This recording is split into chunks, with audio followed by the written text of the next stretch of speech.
Greetings, sentient beings. This broadcast is not intended for children. There will be strong language and adult themes. Hello, Greg. Hi, Hey, chat, Greg. chat. How you doing, chat? So let's see, we have World Hippo Day, huh? Yep. Happy Hippo Day. You know, It is supposed to be to raise awareness of hippos, but I would think that if there was a hippo nearby, you would probably be aware of it. I'm really glad you brought this subject up. You know, I think it's a real critical importance that your medical records stay within the hands of the capable people in medicine and not being spread out to you know, media or family members you don't really want to have touch with. Yeah, that's with an A. Well, we have Hippo. I'm sorry. Well, we have hippos that evolved from Anthracothera, which is a group within the ungulates, which include horses, pigs, and deer. And they evolved sometime 56 million years ago. And then you have true hippos, which evolved about 23 million years ago. Yep.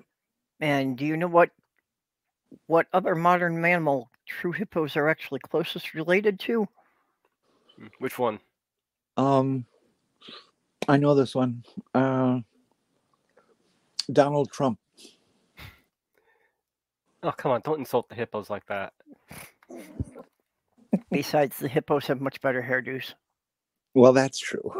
I cannot argue with that. I see Jeff and Nerdy Rodent and Angie. Hello. I actually don't know its closest relative, but I do know that it was something very unexpected. I remember that. It's actually whales. Yeah, that's it. I really wonder how they make that connection. You know, I know they probably do it genetically, but yeah. Well, a couple of decades ago, they used to think it was pigs, but by re-examining the skeletons and the fossils of the hippo ancestors, they have determined that they came off of the same branch as whales. Well, you know, I guess. It's Stephanie. Hey, Purple. What's going on? Hey. Steph. Jenny. Mage. What's happening? Oh, nothing. We were talking about you know, medical privacy and stuff like that, but then these guys went and changed the subject. Okay. Now, Greg, if you did not have a hippo, you should have asked Santa to leave you one for Christmas. Shoot. I did hours of homework preparing for this show, and now they tell me it's not it. Huh. Oh well, maybe next time. Fuck. That's what you get when you prepare for shows on this channel. Hi, Bonani.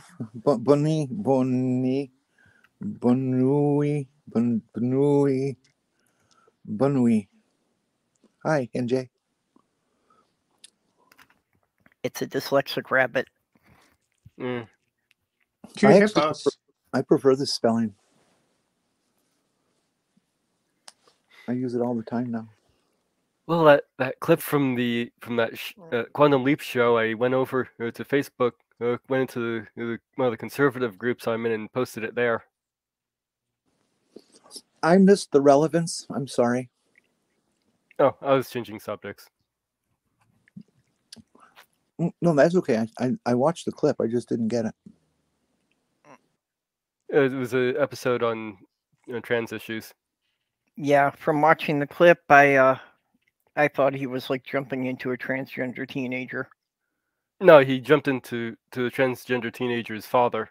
Ah, okay. Well, that was the first clip I've seen of the new show, so I didn't really have much background for it. In the realm of pretty good news, I guess, there's like over 130 and counting either columnists or contributors to the New York Times sent an open letter to the Times saying, "Hey, cut the shit." Yeah, about their bias on transgender reporting. Yeah. Yeah, the thing I saw on Twitter just before we came on here said it was up to 180. Yeah. And counting. Yeah, I mean, it's got to change. It would be nice if some of the major media outlets would get the messages. I mean, I have run into on a couple of streams people reporting just the stupidest stuff. I mean, such incredible misinformation about the whole issue around transitioning and psychological and medical support. Yeah. It's just, you know, there's such a lot of misinformation about particulars, and it's gotten that way because it's being presented that way in the main in large media, you know. Well, can we at least get across the one point that no one is performing genital reconstruction surgery on minors? It just doesn't happen. Well, that's one. But even so, and also the point, you know, there was one fellow in one of these streams who said, well, they're only talking about kids. And it's like, well, no, there are a couple of bills that would ban gender affirming care for anyone under the age of 25. Trump made it very clear that he was not just talking about kids, that he was talking about people of any age. I mentioned there's probably more than just a couple too. And he brushed upon the concept of putting them away in camps. Who is this? Lovely. One of those things where you go to camp to concentrate. Oh, Trump. Yeah, well, Trump, you know, what are you gonna do? That guy's. Is it any surprise? No. Considering everything we know about his father and, you know, the attitudes he was raised with. But he doesn't actually care about any of it, you know, it's just. Well, Trump's general attitude is that pretty much everybody is subhuman to him, but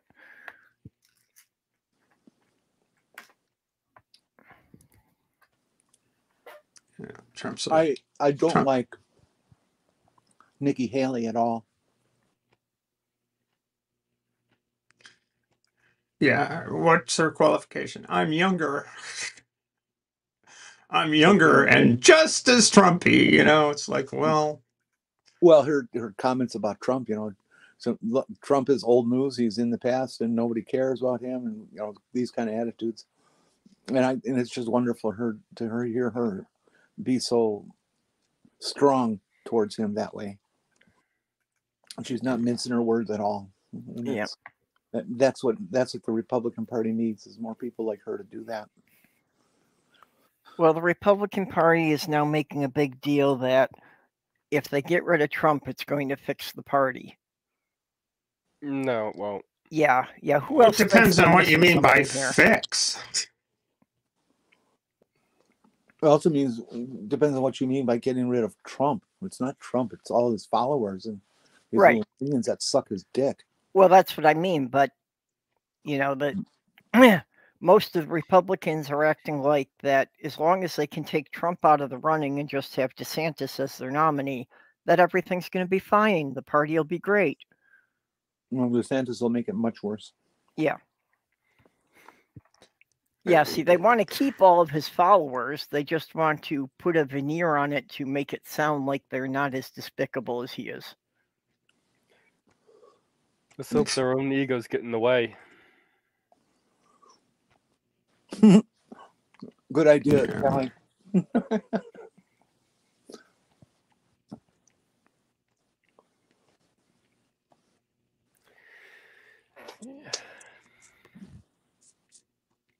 Godless Granny, Angie, Edel, 166. Hello. People are showing up. So what's people's opinions on these balloons now? You know, I'm as old as dirt, and when I first heard the first balloon was going over, I remembered this episode of F Troop from my youth. Where in F Troop. Remember F Troop? Oh yeah, I do. I'm wondering why you do. Oh yeah, I used to watch that every day after school. Okay. So in this episode, F Troop is getting trained by a Prussian general who was introducing a balloon corps for F Troop. And so they're outside the thing, and the guy goes, "It is balloon!" So anyway, I just... F Troop, God almighty. Yeah. Did you have what I think about that? I mean, I don't know what the F the things are, and you know, it just seems weird. But yeah, you don't necessarily want to have these unidentified aerial things just sort of floating around, I guess. Doesn't seem good. Seems to me shoot them down. I don't care. It's like... Seems to me everybody's at a 10. They need to be at a 2 with this subject. Well, oh hey Bob, I do wonder about the whole thing that, okay, these were launched by a foreign country. You know, when they come into your airspace, shouldn't they kind of be taken care of right away instead of being allowed to float across the whole continent? Well, you got to know where it's going to drop when you do it. Well, they've gotten more prompt. They've gotten more prompt about, you know, intercepting and taking them down. I think the first one floated all the way because nobody knew what the fucking payload was. It's like, well, we shoot it out of the sky. Maybe it's got something in it, you know? Yeah, that was the concern with the... Also, it's worth noting that during Trump's run, he let 3 of them go by. Right. Really? Well, that's what I mean, that we're hearing about that now, that, you know, apparently these are a fairly regular thing, like at least once a year, roughly, we've got one floater across. Actually, it sounds much, much, much more regular than that.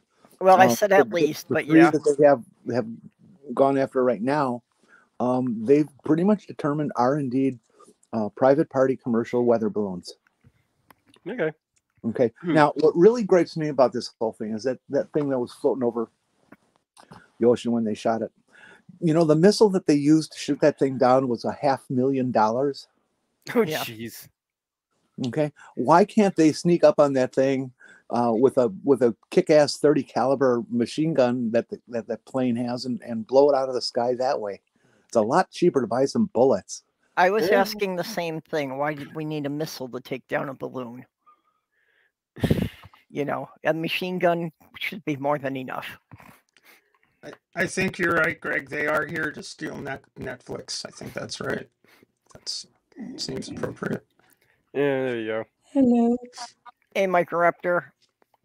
So these were confirmed to be just stray weather balloons. See, Granny, you came in 5 minutes late. You missed the entire topic. The hippos were covered in the first 5 minutes. You'll have to replay it from the beginning. There will be a test. Yeah, we talked about their evolution and everything. Awesome. And the Hippocratic Oath and how they integrate with modern medicine. Yeah. Yep, and you'll just have to go back and listen to it yourself to find out which modern mammal they're closely related with, because we're not going to tell you now.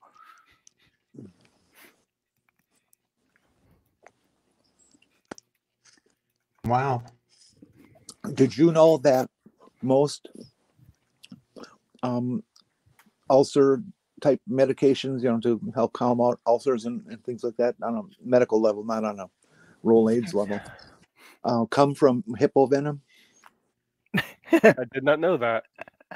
I did not know hippos had venom.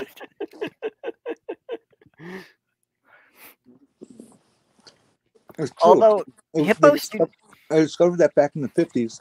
Yep. When Merle Duzing was on one of his safaris in Africa, you know, shooting his TV show, and they came upon some indigenous people who were using it that way.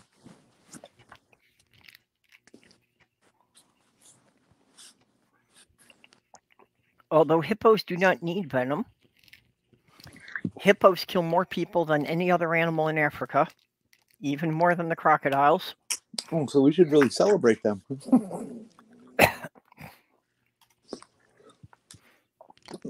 That or send more Republicans to visit them. There you go.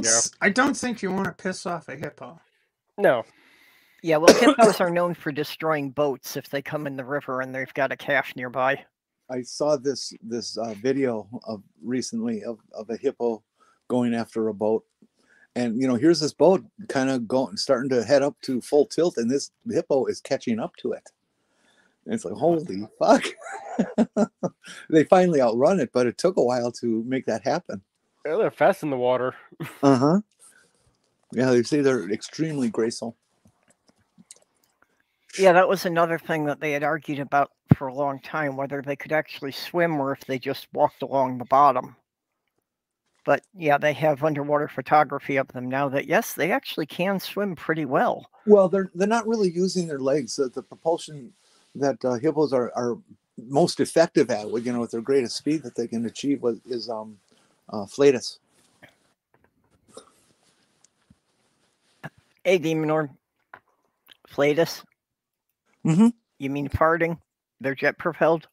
Well, I was trying to be, a little more decent about it, but yeah, that's what they're doing. It's okay. This is a place for frank medical discussions. Okay, so are you telling us that the fish that live in their butts are trying to do us a service by preventing them from being so fast? The tooth engine. I suppose it could work that way. I hadn't really thought of that. Yeah, this is a real thing too for anybody who doesn't know about it. There's a species of fish that apparently loves to eat hippo crap, and they will actually swim right up the hippo's butt to get it. Yep. Just so you know, I'm eating right now. I'm eating right now, so Perhaps. You think they could maybe tailor those things genetically to humans? Or... Well, yeah, it could be a way to deal with, if you're constipated, I suppose. You just it'd be nicer than gerbils. I wonder if if the fish that swim up a hippo's butt are anything like, if you catch them, if there's some kind of delicacy like the coffee beans that pass through a civet's digestive system that are supposedly. Oh, it's worth it. It's worth a consideration, I think. Well, okay, for that to work, the idea of the coffee beans is they pass through the civet's whole digestive system. Yeah, right. So and you've got to catch the hippo to harvest the fish, so that could be a bad thing. See, if the fish is swimming up the hippo's butt, then to pass through the whole digestive system, the hippo would have to puke it out its mouth. Yeah, that ain't happening. Ooh, hippo puke would be voluminous.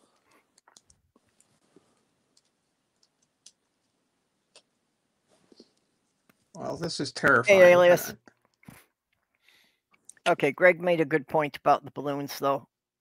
That the balloons may have actually been operating at a ceiling above what the Raptor could climb to. So that may be why they need a missile. The Raptor can travel, I thought, at 50, 60,000 feet. I don't know. Yeah, I don't know much about the planes. Bunny was saying about them destroying the payload, but I would have think that they would want to not destroy the payload so they could examine it. Raptor, that little drone that the Proud Boys think they can beat. Well, we've got a Microraptor right here. True. hello. And Sloth Girl with the hippo jokes. Now, I wonder what a dad hippo joke would be. Oh, we've got one for you. What's the Okay. difference between a hippo and a zippo? One's hotter than the other. One weighs about 2 tons and the other one's a little lighter.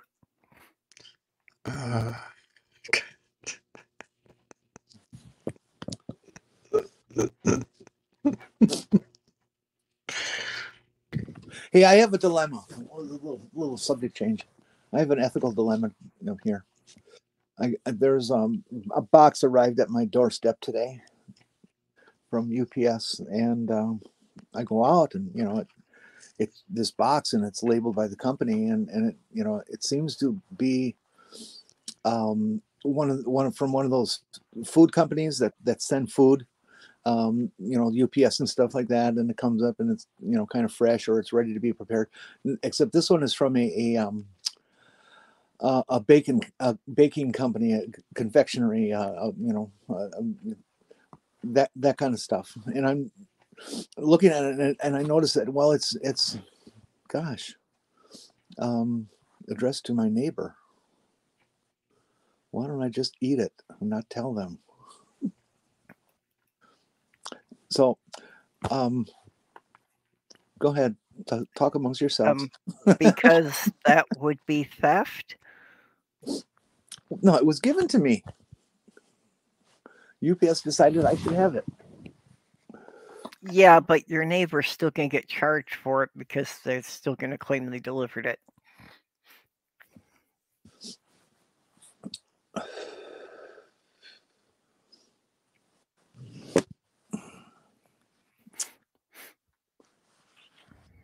That's too simple of an answer.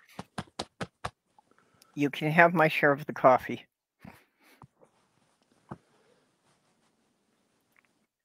I cannot stand coffee. I just never have had a taste for it. I am enjoying a delicious cup of coffee right now. I decided, Purple, there's nothing you like. I got coffee too. That's not true. I like Lego.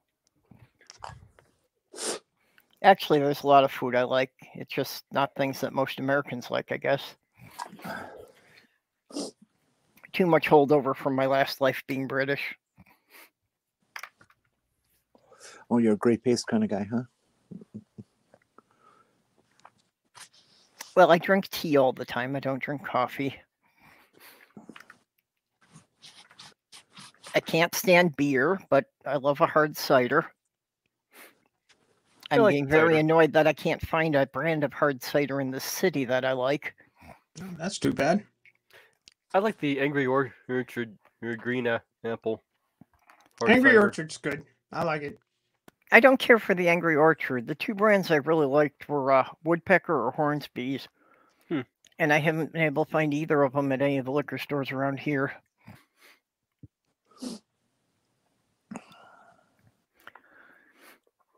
Maybe you could go to a cider bar.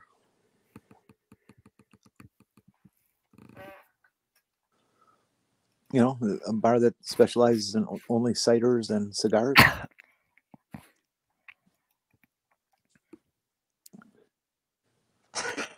What is a hippo with Tourette's called?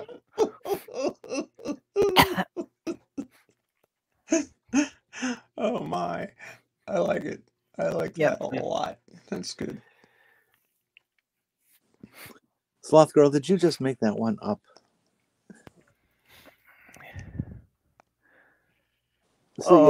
Even if you didn't. I am taking that one, and I'm going to put it into the AI. I'm trying to get it to tell dad jokes. Now that's truly terrifying. What? Dad joke AI. Yikes. Mage, you need an AI to tell dad jokes. No. You can't call him up on the phone and tell your dad some jokes on your own.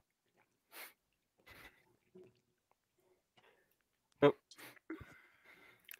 Still trying to get it to work. I got it to tell some mean jokes, but Hey, kitty. Oh, hello. Hello, kitty. I think she is not hearing us. Mhm. You're muted. No, that explained it. The browser tab was muted. I couldn't hear anybody, so Oh, there I you was are. like, trying to figure out what was going on. How is everyone? Not bad. Okay. I'm Hi, Katie. fine. I'm terrible. I just got a little bulletin from the New York Times, and I read the article, and the Justice Department has decided not to press charges against Congressman Matt Gaetz. Ew. What was it he Yeah. did? He dilly-dallied with a 17-year-old girl across state lines. Ouch. He was sort of Ew. enjoying a little private sex ring for a while. Ew. There's a different justice system for those that have money and power, Well, unfortunately. Mhm. now that the Republicans want to get rid of him, suddenly Trump's connection with Epstein is an issue. Oh, really? They haven't cared about it for the last 7 years, but now that they don't want him in the party anymore, now they're making an issue of it. Mhm. Welcome to politics. Oh, that sounds fair. Mhm. I think Eugene Carroll's gonna nail the guy. I think they should talk to him about that grabbing pussies and stuff too. You know, the grabbing pussy part wasn't the bad part of it. It's the doesn't even wait part that that should have been the big issue. Yeah. Well, the worst thing about that was he gave Tic Tacs a bad name.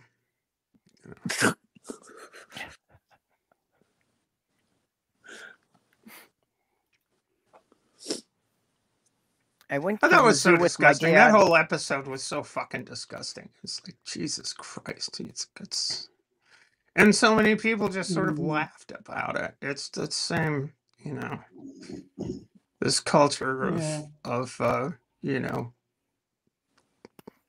big man on campus crap. It's just so junior high and stupid. Yep. You know, Yeah. that the whole culture of entitlement with particularly, you know, powerful men. You know, hey, if you're rich and famous, you can abuse women at your will, you know, because they love it. That Did is any- exactly what did- Trump said. Yeah. Sorry, Did- Kenny, what? Mhm. Did any of you see the video? There's been a lot of testimony. The hearings were recorded, and there's been a lot of pieces of testimony that have been coming up for the last week or so on the hearings in Missouri for their "We Hate Everything About Trans People" bill. And there's a new clip that's just starting to go around that I saw yesterday, where the the fucking legislator, this woman is testifying, and this it makes me so mad. I'm choking here. This legislator says to her, "Well, do you have a penis?" In an open public hearing. Okay. By the way, this woman is a doctor. Okay. So talk about your complete, total lack of respect and just in the gutter minds that these fuckers have. Yeah. Well, the only appropriate response for that is, what the fuck does that have to do with your case? Well, I wrote a letter and I you? said, look, why don't you call me as a witness? And if you want to see what I have in my crotch, I'll let you, I'll show you right in front of everybody. Or are you afraid of dealing with somebody who's your equal? Or maybe if you show yours, I show you mine. And then I told them, if you invite me down there, I will rip you a new asshole. I'm dead serious. If they really wanted to call me down there, I would drive down to Missouri to do this. Don't the Republicans have enough assholes already? Well, each one has at least two.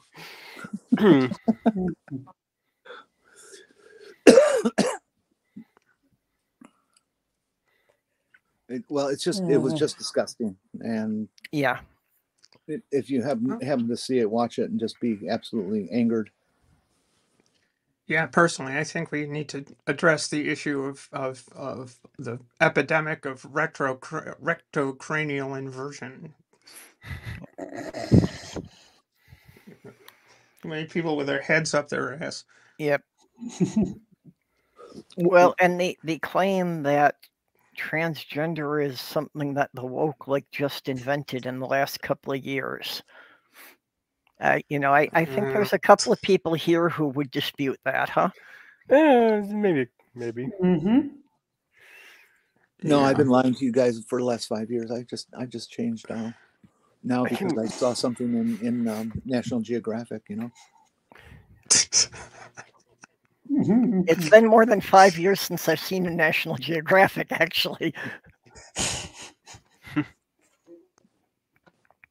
Are they still publishing a magazine? Unfortunately, National Geographic was bought by Rupert Murdoch. Yeah, Yes. I heard about that.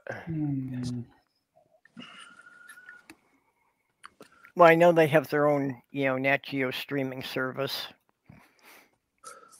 Well, I assumed that if Murdoch was going to buy it, they're going to have a lot more articles on naked Indigenous women with their tits showing.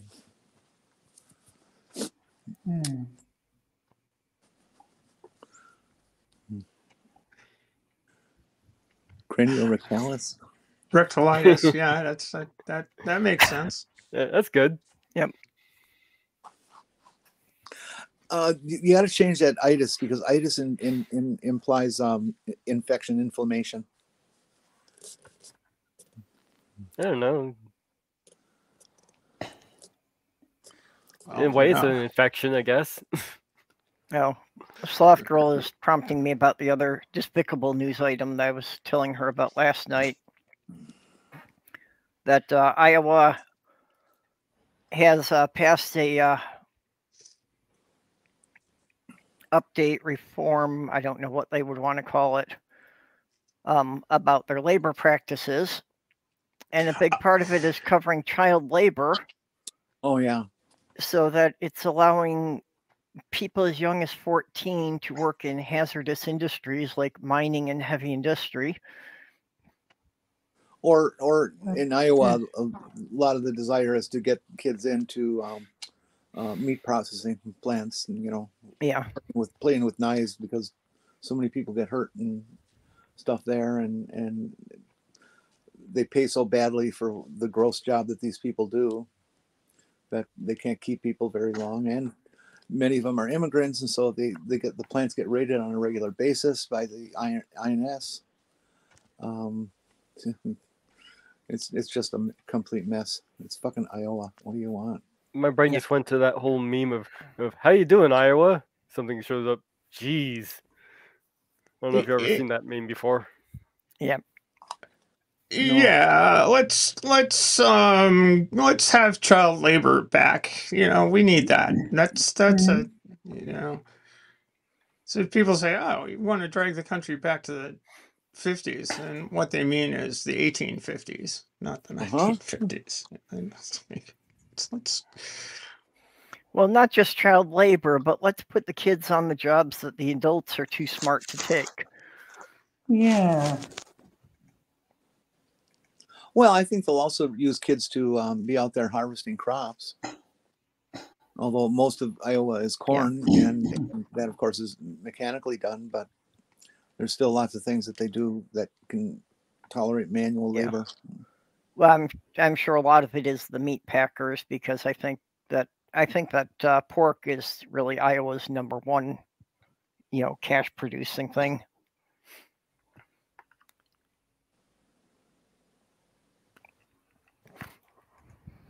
And nobody in the Republican Party says anything negative about the concept. None of them. It's shocking. They talk about families first. Well, what the fuck is wrong with your country? I'm sorry, Clara.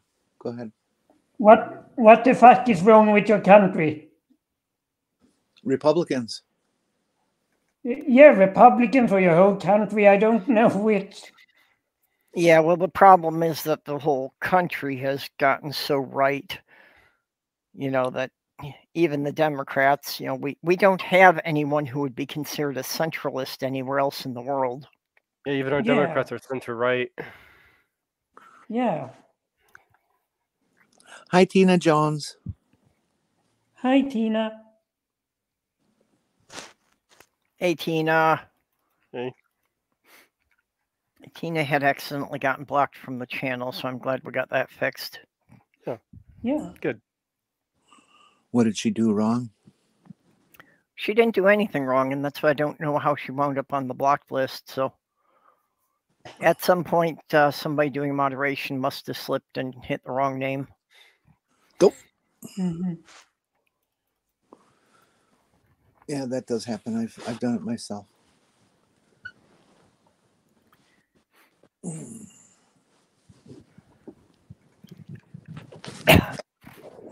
Yeah, well, Republicans only care about the economy, and when they say the economy, they mean the stock market. They don't really give a shit about how any of it impacts people who actually have to work for a living.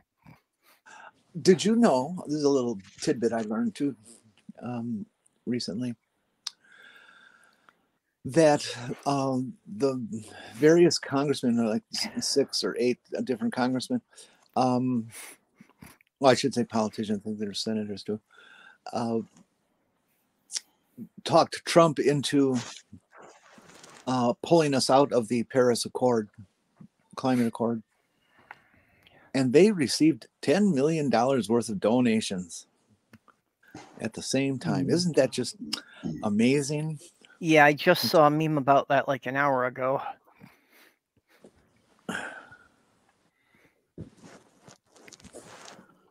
Yeah, no big surprise there. And yeah, these are the same people who are basically fighting any efforts for green energy here.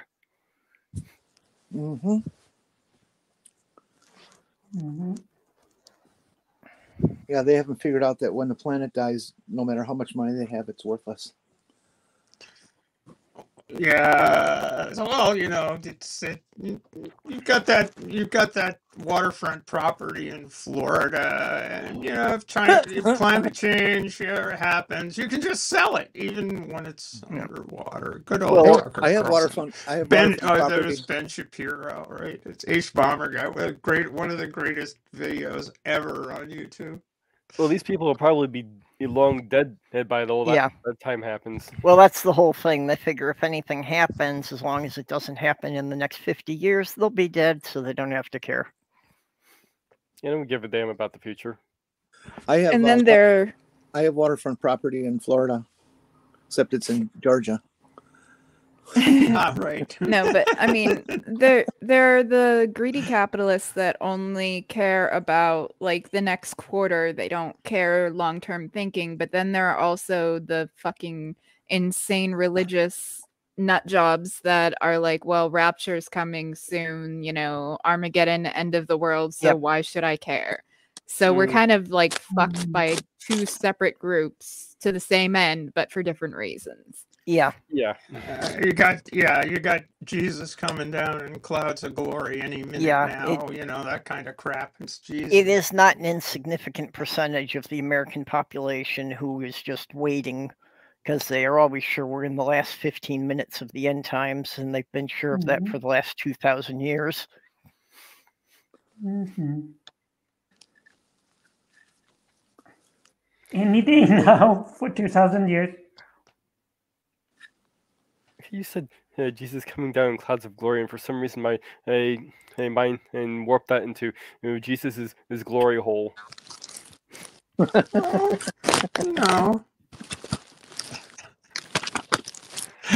You got it. You gotta sell it to Ben. Aquaman. Greatest video ever. Like, honestly, Ben Shapiro's all, well, if your house is underwater, just sell it and move. And it's like, yeah, sell it to who, Ben? Fucking dumbass. There it is. We'll make it a wildlife refuge for the hippos. Absolutely. Hippos are fucking terrifying. Mm-hmm. Hippos are motherfucking monsters. Yeah. They kill more people than fucking crocodiles. Yep. Actually, they kill more people than crocodiles or lions. They kill the most people of any animal in Africa. I've actually seen a video of a couple of guys in a canoe and a hippo comes up out of the water and bites it in half.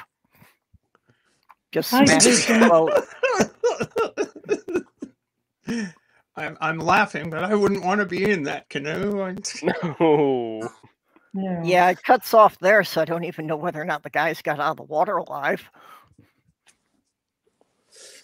That's like having a We have a Masha. blue whale breach when you're in a kayak.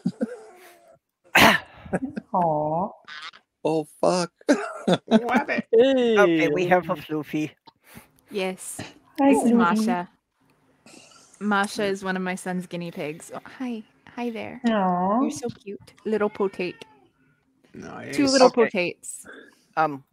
Oh, it's what do they call that? Adrenochrome. Well, it's kind of like calico colors, but I forget. Like, there's a term for this coloration, but it's basically calico. But this is Masha, and then go grab Bear.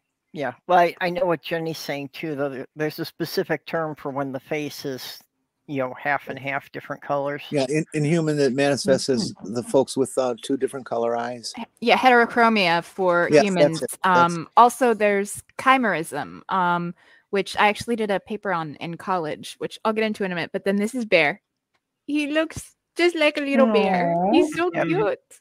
He's so cute. Oh, he looks tasty. Well, they were livestock animals at one point. Yes. Mm-hmm. Like, people did eat guinea pigs. Aw. That's why they have the name guinea pigs, actually. The- But, Because they were from New Guinea and people regarded them as a source of meat. guinea pigs are one of the things I'm considering for my garden. They're so cute. Is get the garden poop for the fertilizer.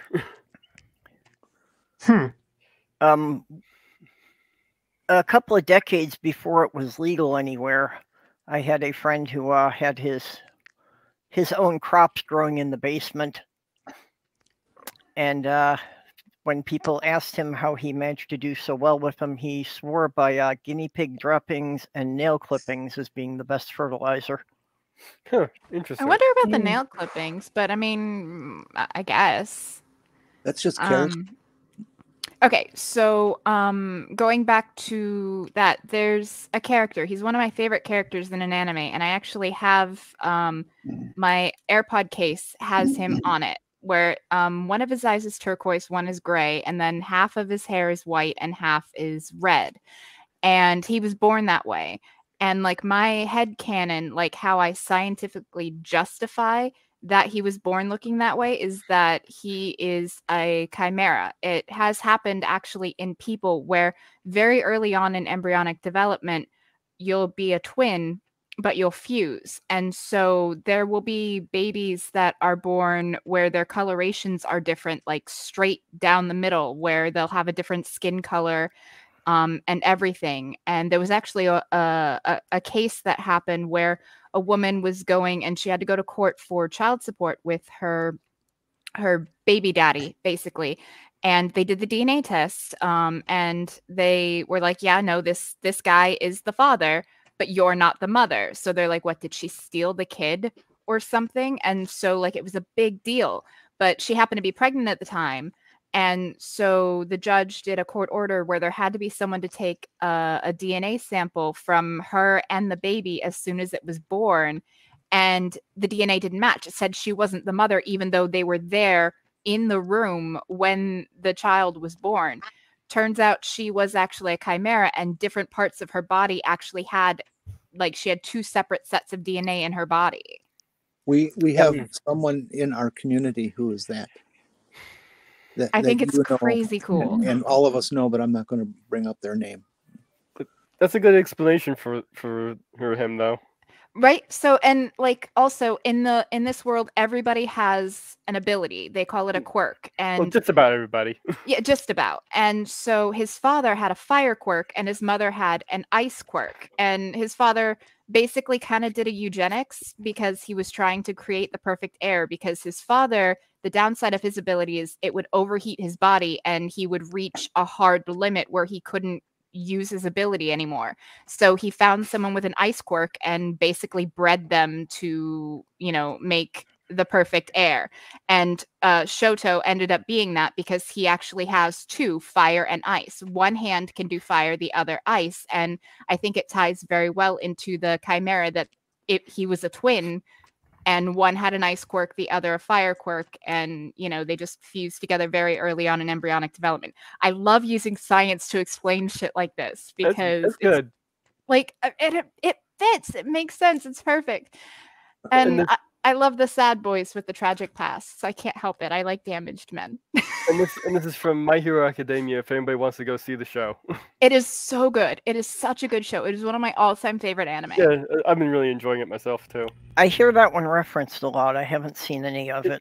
I see it as sort of like if you imagined Charles Xavier's dream come true, it would be sort of like what the show would be.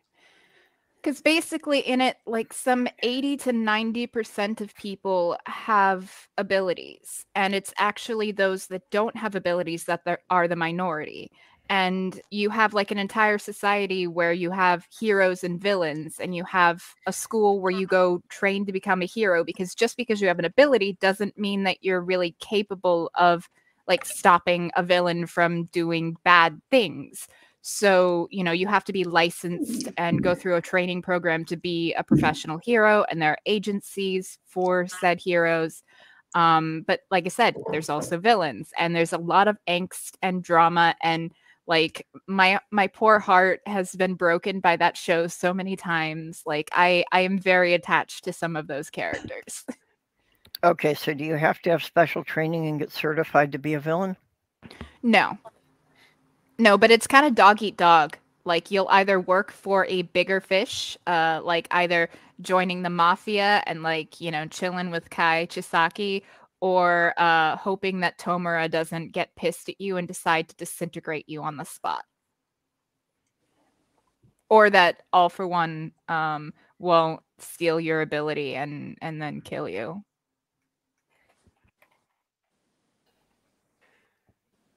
Like Deku, whose expression he was beating down that one guy who was abusing Eri. Man, Deku could easily become a villain, honestly. Have you looked into the manga any? I have I have the Shonen app, and I have like the next chapters, because I finished off with the episode right after Dobby's dance of the newest season. And they're coming up on the Tartarus arc, which I know a little tiny bit about. And I was like, I don't want to watch it and then have to wait a week or longer, for the episodes to come out. So I'm just going to like hold off, wait till the season's finished, and then binge the rest of it. Because like that's one thing I hate waiting. Like I've become so spoiled by streaming services that I hate waiting. So I'm probably just gonna read ahead in the manga, because I know the manga is like way far ahead of where the anime is. But like that flash of Mirio's costume, like in the final performance episode, like after Dobby's dance, I like my heart started pounding and I got like all the feels. Yeah, I have a tendency to look ahead in the manga as well, so I was just wondering if you were doing that too, see what Deku's gonna be doing next. I know what's coming. I know what's coming. Okay. And I'm just like, oh shit. Like that's why I'm like, I don't want to have to wait for another episode. Like this is gonna be hard for me, so I'm just gonna wait till I can watch them all, and then I'll just read the manga while I wait for the next season. Okay, are we boring everybody else? I'm sorry, I can geek out about this show like for real. So can I. So can I. I'm just wondering if we're boring everybody else here because everybody went silent.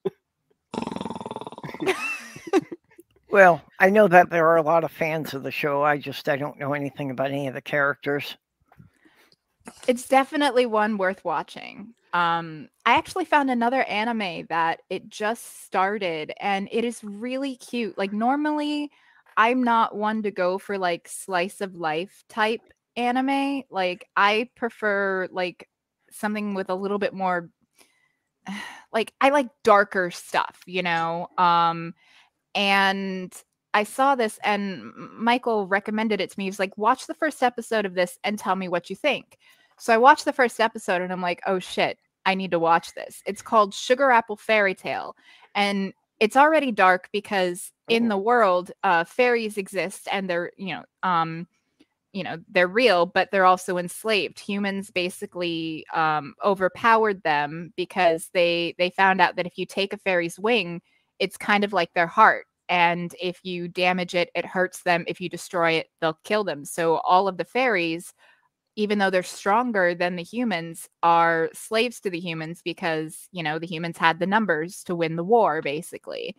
And so there's different types of fairies and stuff like that. And you've got that world, and you've got a girl who her mom just died, and she wants to be a sugar artisan, making basically like sugar sculptures and stuff like that, just like her mother. And, she ends up like buying a warrior fairy who's a complete asshole to her.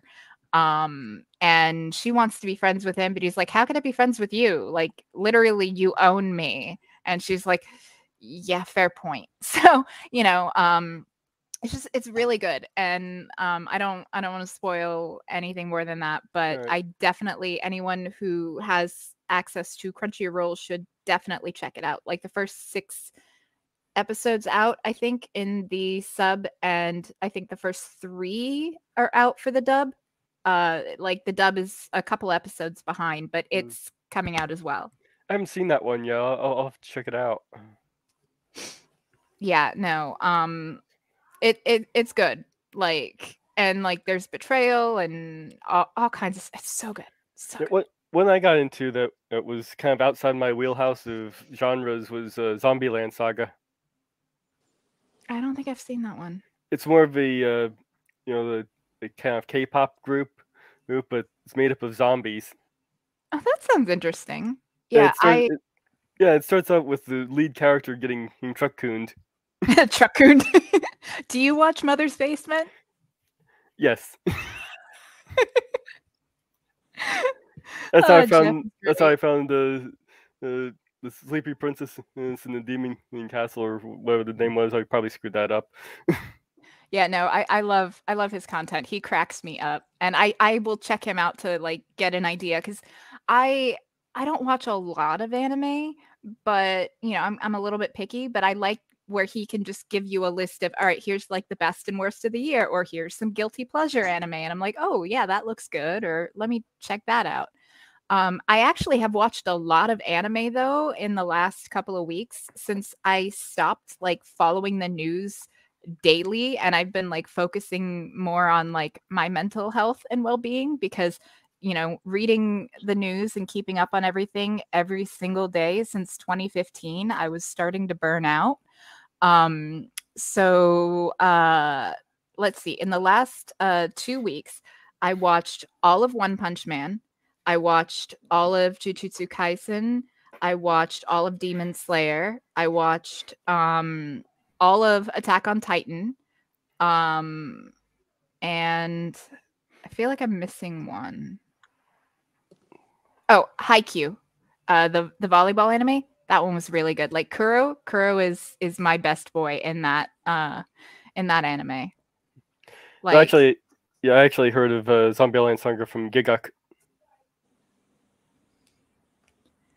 see, I like dubs, like, because one, I'm not like a purist, and like 2, I tend to need multiple stimuli, so I'll be watching an anime while I'm doing something else, be it playing a game or sewing or whatever, writing, and so like I like the dub where if I glance away, or where I'm like, I've got my screens here and here, so I can be looking at it while also doing something else.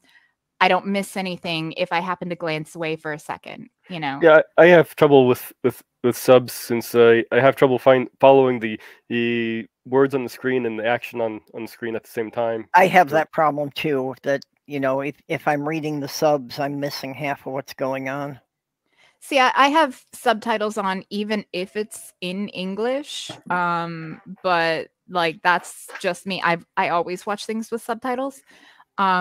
But yeah, because I am usually doing more than one thing at once, I tend to prefer dubs just for that reason, because it doesn't require me to as hyper focus on it as otherwise. But I mean, I will watch subbed anime. Like I watched Sugar Apple Fairy Tale as a sub because the dub wasn't out yet, and now that the dub is starting to come out, I think I might just wait and then watch the dub when it's finished.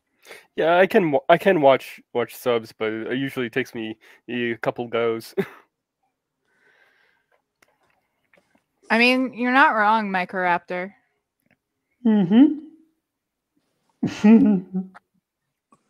Well, you know, if it's got to be subbed all the time, you have to ask why they can't get anybody to stay at the position. Yeah. And the argument that subs are going to be more accurate to the original text isn't exactly accurate. It isn't, sometimes they get the dubs, get the subtitles wrong when compared to what they're actually saying it's too. still a translation. Like whether they're reading it or typing it, there's still going to be a translation there. And there are some things that just don't translate well from Japanese to English. And there's things that they just don't do a very good job of translating that could translate. Well, there are some concepts that there isn't a single English word for. Like even love. Like I don't think the Japanese really have many words for actual like love. Whereas we have lots of words in English for love.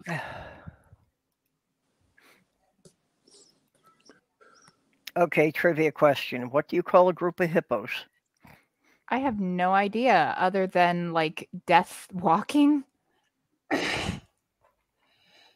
troop?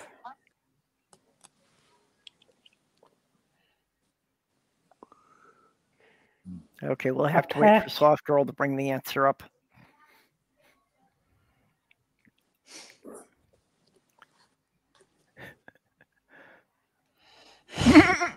Fucking hungry hippos. Nice, Jeff.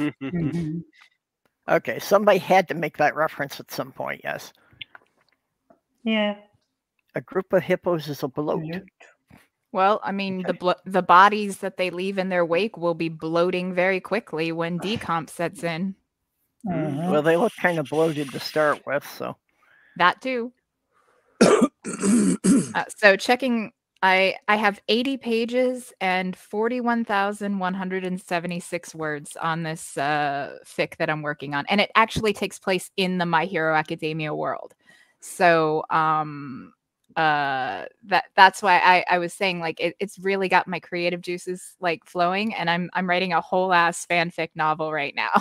No, I had an idea of a fanfic where they do a My Hero Academia X-Men crossover where they sort of like they have a group of like a core group of like Deku and his little friends and go to the world of the X-Men, or surprised because all of a sudden they're dealing with all the the hate towards being mutants. Can you imagine how Wolverine would handle Kachan? Yeah, and then they have to go. Then they find a way back. And they like turns out to be some kind of plot from one of the main characters, like maybe like Apocalypse, that was trying to get into the My Hero Academia world to take it over. No. What was that one guy, like the floaty guy that had the remote control? Floaty guy had remote control.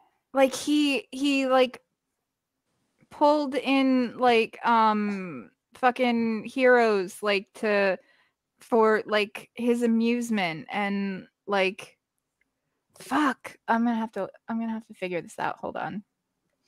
This sounds more like a DC thing. No, I'm pretty sure.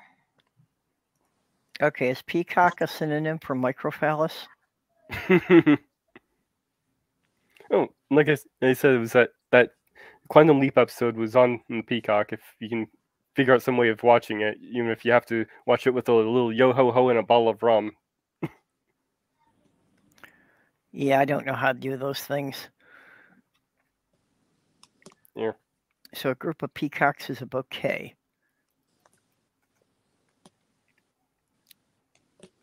Makes sense.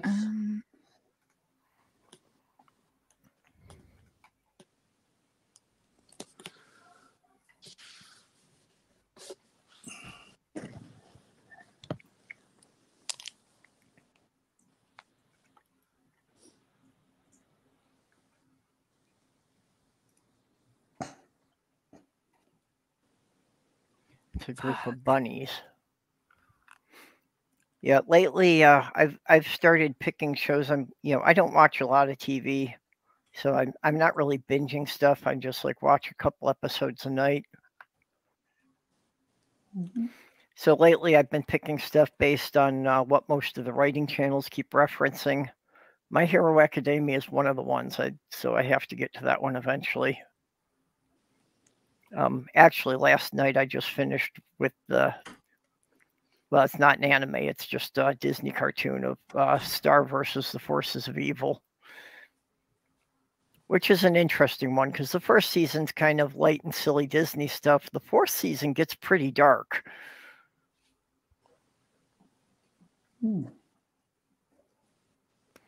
Yeah, the last season really surprised me that you don't expect something from Disney to really go that dark.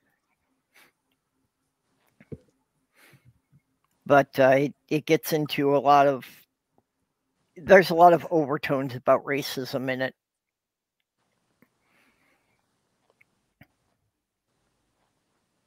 Just about the princesses trying to make a kingdom where humans and monsters can live together. And a lot of people aren't really big on the idea of having monsters around. Well, if they want to coexist, don't you think they should stop calling them monsters? Yeah, but the show never had another name for them, so.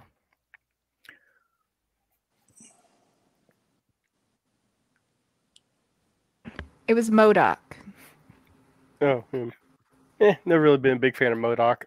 No, but like I remembered like the floaty head dude. Like he's not really a floating Right. head, like, but so Yeah. I vaguely remember an episode of like X-Men the animated series where like MODOK stole away some of the X-Men and like brought them to like that was Mojo. Okay, that's what it was. Like I knew it was M something. Okay, I didn't remember MODOK actually being in any X-Men things, but yeah, I suppose he could work, but he'd be wanting to bring the characters to his universe rather than each other's. Yeah, that's true. But hey, I at least figured out someone who could do it. So there's that.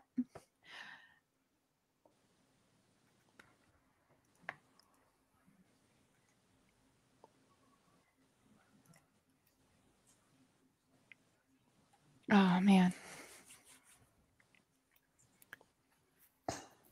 An obstinacy of buffaloes? Like, all right, that's pretty cool. I didn't know that one. No, MODOK's Marvel. He winds up going up against various members of the Avengers a lot. Yeah. Of course, I say members of the Avengers, and it's actually one of my trivia questions is, can you come up with 5 Marvel heroes who were never members of the Avengers? Because just about everybody was at some point. Yeah, you can almost do the same thing with the X-Men. I mean, some of the X-Men were Avengers too. Yep, most of the X-Men were at some point. And I thought Avengers were strictly a Marvel world. Yeah, they are. I mean, X-Men is Marvel as well. Yeah, right. But DC is everyone else. They were the same Avengers? No. No, DC had the Justice League, and it was their answer to the Avengers. Yep. You can pretty much say the same thing about the Justice League as well. Yeah. Honestly, like one of my all-time favorite comic book arcs, I would have to say, would be the House of M. And I'm a little bit pissed at Marvel for how they did Wanda dirty. Like, because Wanda Maximoff is one of my favorite characters. Like the Dark Phoenix saga and the House of M. Those are my 2 favorite storylines in all of like Marvel Comics, and they really did Wanda dirty with Multiverse of Madness, the new Doctor Strange movie. Not only did they completely undermine all of her character growth from WandaVision, but they turned her into a monster. And while Wanda in the House of M basically, rewrote the laws of existence to get rid of mutants because she had a mental breakdown. I didn't like that part, honestly. I mean, as someone who's Decimation. dealt with a lot of like trauma, like I kind of got it. Like if in your worst moment you had the power to like, if you had basically unlimited power and could do anything, like what would you do? I like seeing dark expressions like that. So like, but that's just my personal taste. But just they took something that could have been, WandaVision was a little bit, it had more of the spirit of House of M. It was just not as severe as it was in the comics, but then they just took and cranked the crazy evil dial up to 11 in Multiverse of Madness, and I did not like that. They did Wanda so dirty. Yeah, I hear a lot of people complaining about that movie. Although it's not as dirty as they fucking did Wonder Woman in the second Wonder Woman movie where they turned her into a rapist. Oh, so, yeah, I geez. mean, there's that at least. Oh, yeah, I mean, murdering psychopathic monster is better than rapist. Hey, even the conservative groups were complaining about that. Actually, though, if you go back to the comic books from the 60s, rape is canon to Wonder Woman's culture. The way they kept going on their isolated island was they would attack ships at sea and basically rape the men and then throw them overboard. That was canon in the comics in the mid-60s. We've grown as a society since then, though, so in 2021, maybe not included that. Like, Well, I mean, they could have done it so that she wasn't, an unrepentant rapist, but, Well, the original writer also had quite the bondage fetish as well. Yeah. I don't think we've changed much as a culture at all. I think we've gotten a little bit better. There's a few points like the one you just made, but in so many very critical ways, we haven't changed a bit. We're still bloodthirsty. We're still racist. We're still ageist. We're still giving too much money to the rich fucks. With all the important things about us have not changed at all. It's more to our species, I think. Well, yeah. I had thought that our country had made a lot more progress, and the Trump era proved to me that, not really nearly as much as I thought. Microraptor, I love this one, though. Yeah. A group of trans women from the community called her Jenny. Jen or Jenny, I wasn't sure which one I wanted to write. Well, of course, we've got a lot of gens who aren't trans also, but still, it was good. Yeah.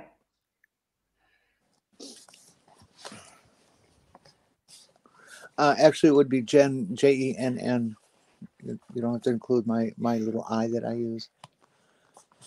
My group is a Jen with 2 N's. Yeah, Linda Carter has made some very, very positive trans rights statements. Oh yeah, she's very much an ally. I don't remember our biggest and strongest. I've said this before. The number one celebrity ally we have is Jamie Lee Curtis, because she has a trans daughter, and she's just virulent as far as defending her daughter, like classic. Don't get between the mother and the child, sort of the situation. Yeah, she'll just eat you up. Actually, one of the things I find hilarious is that the woman who started the whole thing with the gender reveal, and she started it very, it wasn't a big deal when she did it. It was just a matter of cutting a cake to see what the frosting inside was. But she says she regrets starting the entire trend, and doubly so because when her child became a teenager, they came out as trans. So she said she got it wrong anyway. Yeah. But she's very supportive, you know. She's very supportive of her child transitioning. So I saw one thing that was like they had done like a gender reveal, or like said somewhere they had said, "Oh, we got a son," maybe it was, and then later, like when that child came out as a trans woman, they like said, "Oh, hey, we got it wrong," and like we wanted to correct that error, like to the same newspaper or whatever it was. That was a little sweet, at least, to recognize that error. Okay. yeah, there was a thing that Sloth Girl and I were watching last night, you know, just a slideshow thing on YouTube about just kind of weird random fact things. And apparently there was a couple, I think it was in Dubai, but they paid $95,000 for their gender reveal to light up a skyscraper. Seems Just a bit to light excessive. the whole skyscraper blue for the night. Seems a little excessive. Yeah, that's kind of wasteful. They're pretty much all excessive. That's the problem with them. They've gotten worse and worse and worse. Yeah, Well, everybody keeps trying to make it more spectacular. At least they weren't blowing shit up. That's Stop walking on me when I'm trying to finish a sentence, Yeah. eh? Sorry. Sorry.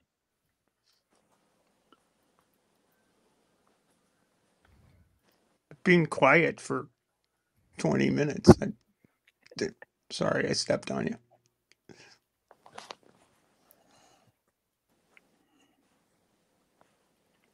Oh. You have the mic, Jenny. I'm done talking. You step on somebody and the flow of a conversation, the salience of what's going on changes. And then what you had to say, it doesn't apply. And you sound like a dope bringing it up now afterward. It's like explaining a joke. It just doesn't, it just doesn't work. Yeah, So I get somebody you. steps on you, you've ruined what they're trying to say. I apologize, Jenny. I didn't mean to. I thought you were in a pause. Sometimes I there's wasn't in a pause. I was still talking and I got stepped on. Yeah. You just did that to me. I guess I'll leave. No, don't stop it. No. I mean, it happens in these rooms, and I'm sorry. Yeah, actually, one of the biggest wildfires in California a couple of years ago was started by somebody setting off fireworks for a gender reveal. And then in like South America, I think they dyed a waterfall blue, and like it fucked up the local ecosystem. Oh, I didn't hear about that one. Yeah, like people just go like it's like you want to do a cake where you open it and like different colored candy pours out. Cool, whatever. Yeah. What's the harm? You fucking piñata, like or letting balloons go. I mean, the balloons a little less so because like they do have to come down. Yeah, the balloons aren't good. But I'm saying like if balloons were the worst of it, then whatever. But when you start doing things that lead to fire or like destroying protected areas in a fucking forest, like. But I mean, you let balloons go. The Air Force scrambles fighter jets. It's a bit messy. There was a case also of a border security agent for the country down in, I think it was Texas or Arizona. I don't know, the border somewhere. And they did their reveal party right on the border, and they started this big ass fire down there too. And he ended up getting tried and convicted and fined like $500 million or something like this, lost his job and all kinds of shit. People have actually, sorry. Go ahead, Stephanie. People have actually died doing stupid shit like this. Yeah. People blown themselves up doing shit like this. I can't remember the exact one, but somebody. I know there were a couple of cases where the father was killed. Am I a bad person if I think that's a little bit of Darwinism? Yeah. Oh yeah, they're definitely candidates for Darwin Awards. Which is knocking on there. Well, wait a minute. Does it count for a Darwin Award if they already have a kid? Because then they didn't really take themselves out of the gene pool. I mean, they are at least not going to further dilute it. I mean... Yeah, well, no, I don't think it's bad. It is a little bit of Schadenfreude, though. Okay, plane crash. I don't remember one about plane crash. Oh my. Bunny, you may have to elaborate on that for us.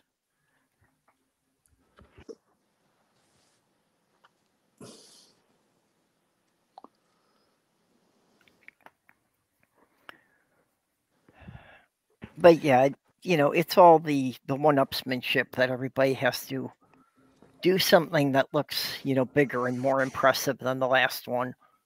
Like, again, what happened to cakes or piñatas or little party poppers that, like, different ribbons, like, spray out? Like, what was wrong with that? Like, Yep. honestly, that was fine.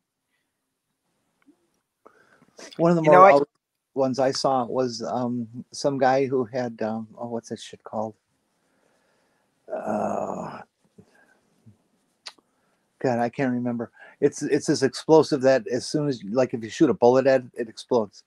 And they had that kind of thing going on, and they just blew the fuck out of things and scattered everywhere with shrapnel and yeah, crap floating down from the sky. It was pretty stupid.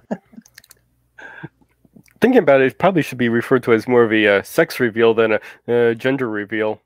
Yeah, well, that's I was just thinking that for a gender reveal, if I was going to do one now, yeah, I'd do something like the cake, but you cut into it and it's just white, and you know, when everybody's all confused, you just tell them that, well, we figure the kid will tell us in 15 to 20 years. Yeah, that's or fair. less.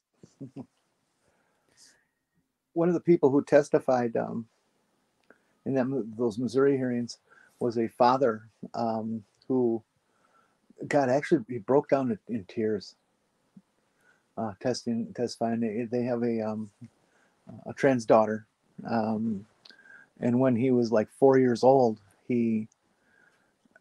at 4 years old, the kid was contemplating suicide. Jesus Christ. Okay, and at one point, it got to the point where the kid was asking, "How fast would the car have to go if I were to jump out? Would I die?" Yikes.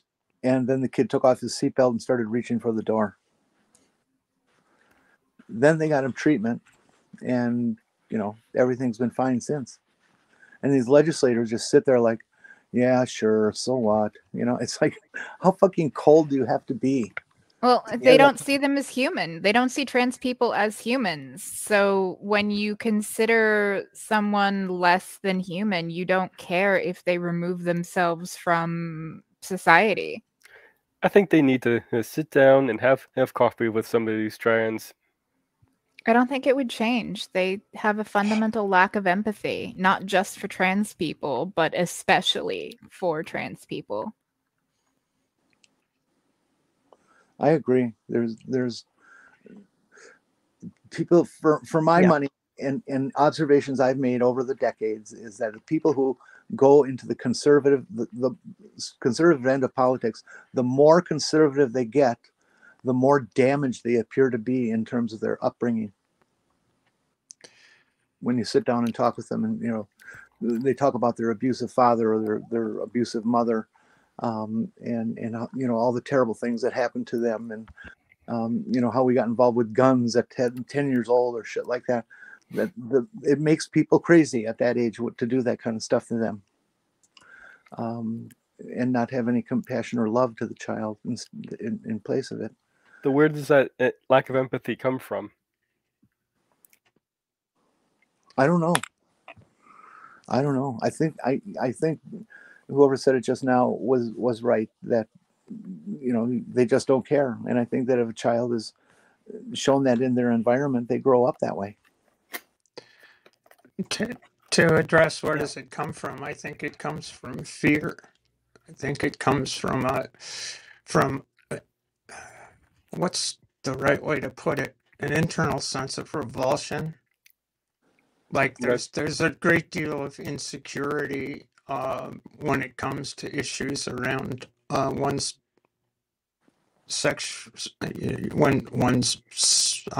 sexual identity, gender identity, all of these things. There's a lot of insecurity there when people stop and think about it. And whether it's, I had a lot of internalized transphobia and some internalized homophobia. I mean, there's just based on the way I was taught to think of quote unquote those people, while knowing I was those people. So it's, being taught to hate yourself and be afraid of yourself and being afraid of who you are translates into performative behavior in society at large, where one lashes out. And how did you get past that? Through a lot of introspection and hard work and finally acceptance. I got to the point where I realized young that the hate and fear wasn't helping, and if I had to play a role, if I had to play an acting game then I would do that, and all of that hatred and fear wasn't gonna help. It was just damaging. Honestly, I, had a little bit of a similar thing, but, with my sexuality, like compulsory heterosexuality had me going from relationship to relationship with men that treated me like shit while, ignoring women that I was attracted to that were actually kind to me and treated me well, just because it was you don't date women, like that's not a thing to do, like when I was younger. And now I'm at the point where I just don't really care about things like that. And I mean, I'm in a long-term relationship with a man, but if that didn't work out, I would not like limit myself now like I did when I was younger. And I know that I'm not the only person that dealt with that, as far as like the bisexuals, pansexual people that, I have spoken with. A lot of them, had that, especially if they come from more conservative families. Steph, I wanted to mention to you that I have yet to meet the trans person that doesn't have, built-in transphobia as they begin to transition and stuff like that. It's one of the biggest issues that needs to be dealt with in a therapeutic situation prior to transition. I know I was transphobic. I know that I was homophobic, going through it and experimenting it and hating myself because I did try what it was like to be a gay person, and all these other philias that are out there. It's perfectly normal for us to feel that way, and I don't think you should consider yourself off base or anything for having gone through that. No, not at all. I don't. I mean, I think it's a function, but the other thing that I think is, I think it's that's why the assault on dealing with younger people who are trans or gay or whatever is so goddamn important. Because to the extent that they're accepted as human, accepted as part of the human community, they won't develop those things. They may be picked on, but if the people who were core to them accept them and raise them to be accepting of who they are and their potential, they'll be far less likely to be damaged over time. You know, that's why the focus on taking away that level of compassion generally. That's why all the New York Times articles on the front page, oh, but are we doing the right thing by treating a child compassionately, are so disturbing. They're just really so disturbing. And yet the pushback from people who don't want to see that kind of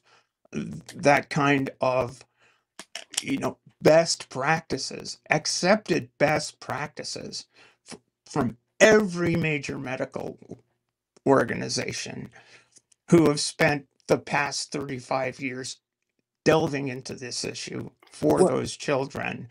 It's just they don't get it. They don't see it. I don't know how many of you go into somewhat wade into contentious territory on the internet or on the YouTube. I do it almost on a daily basis. But sometimes those arguments are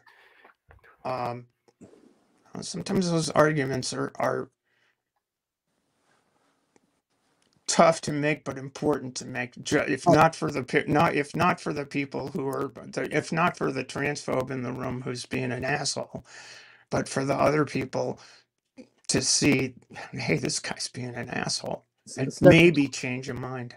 Stephanie, if I may, what makes me crazy is you got things like the Times that do all this questioning and stuff. And you said, what does it take for them to realize this? How many parents do you need to talk to who said that my child was on the edge of death and now they are 1,000%? Okay, for them to not realize that there's something right about this. Talk to the people who are right there in front of their face, dealing with their child every freaking day. Well, unfortunately, I think another attitude that is prevalent is that they still regard it as being a mental illness.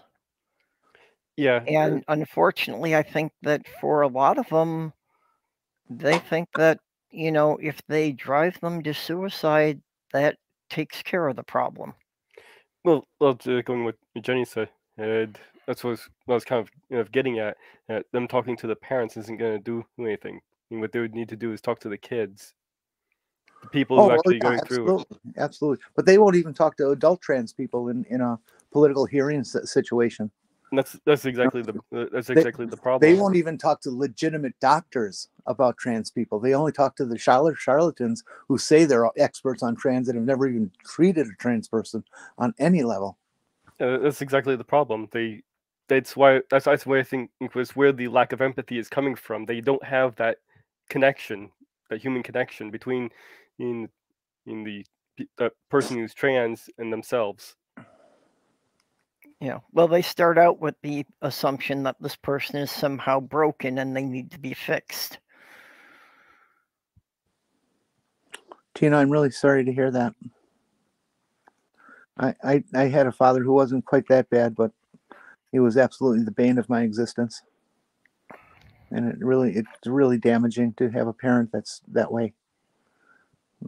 I've carried it for 60 some years now. And I'll never get rid of it. It's so deep down.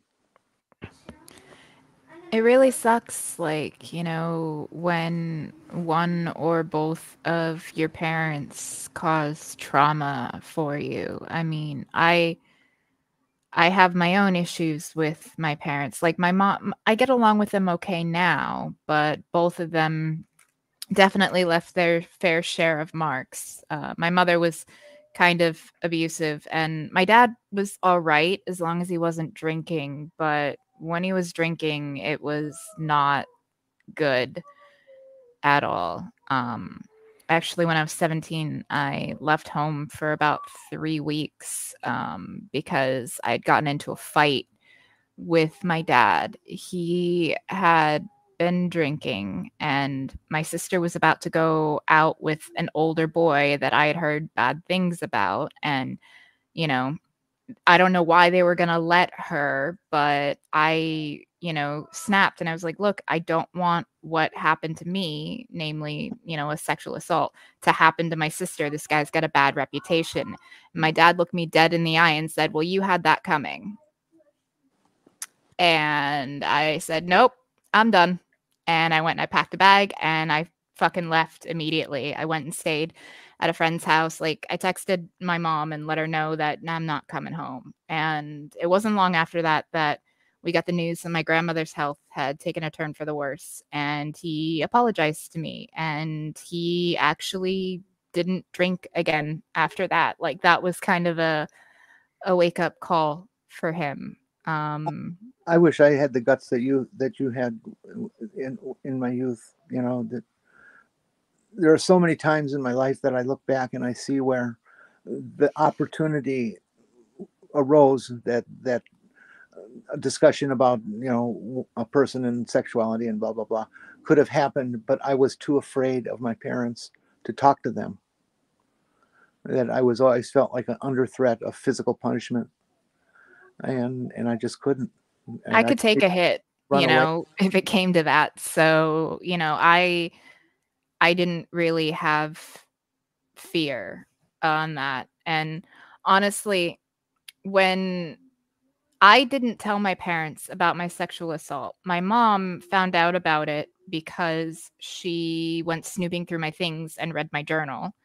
And I didn't name the person that did it. But she locked me in my room saying she wouldn't let me out until I told her.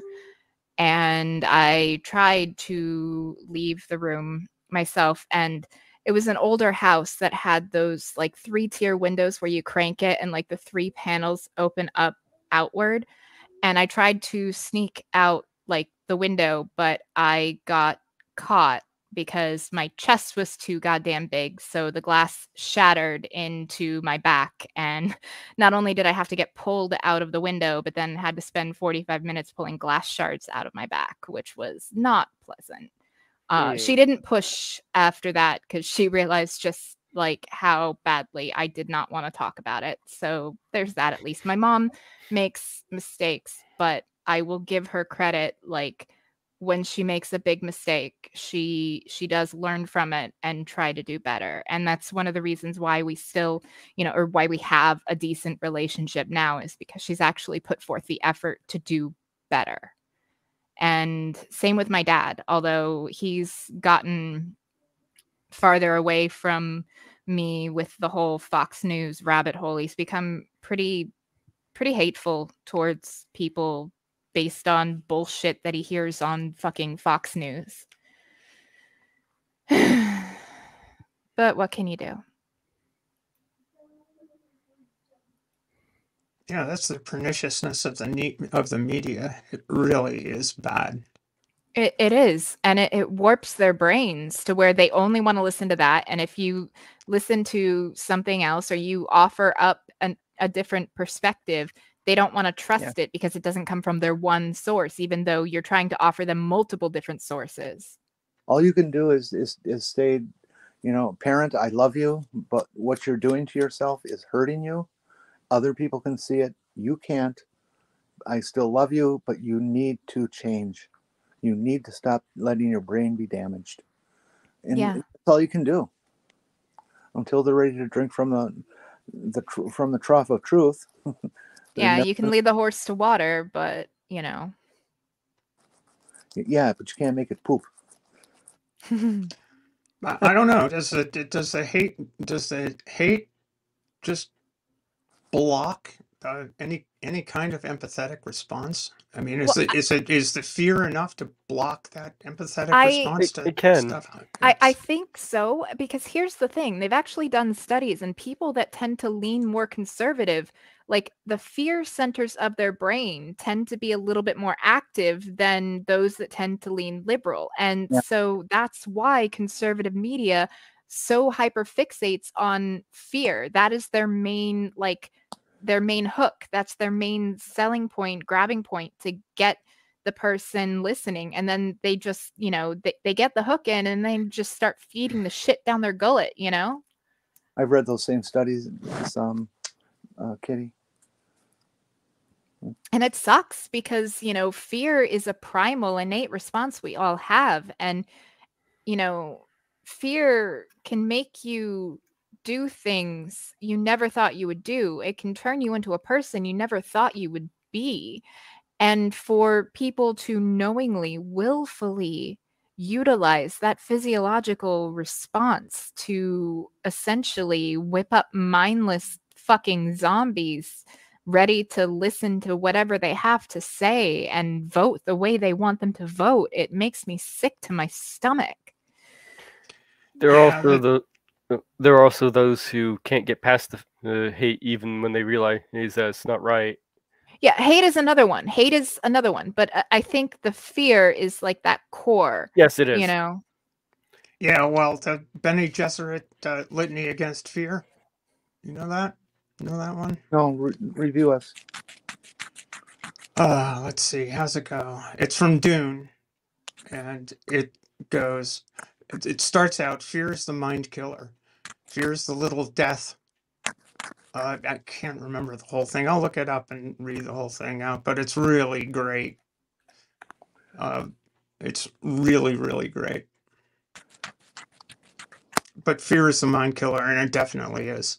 I must not fear. Fear is the mind killer. Fear is the little death that brings total obliteration. I will face my fear. I will permit it to pass over me and through me. And when it is gone past, I will turn the inner eye to see its path.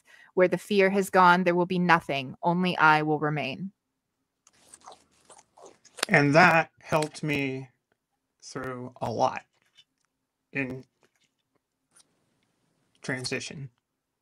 I mean, it helped through a lot in anything, honestly. Like, I wish I had had this as a mantra when I was still with my ex.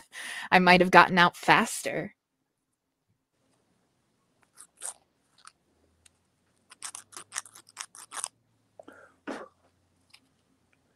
I mean,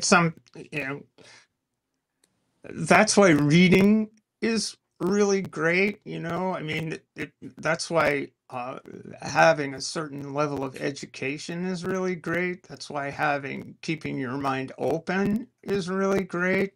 Taking in all sorts of different opinions is fine.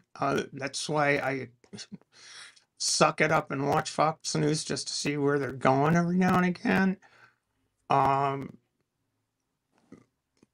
But people like to channelize themselves into little streams, and they just go down. They even if the river's full of hippos, they're gonna paddle that canoe. I mean, every now and again I'll watch Fox News, but like Tucker Carlson, when I see him, all I can think of is the German word Backpfeifengeist, which is a face in meaning of like a fist, or a punch. There's no English equivalent to that word, but it basically means a punchable face. Yes. You learned that word back on Batman. Kapow! I call him Fucker Carlson. Oh, he is just absolutely revolting. I would love to spit in that man's face. He might enjoy that.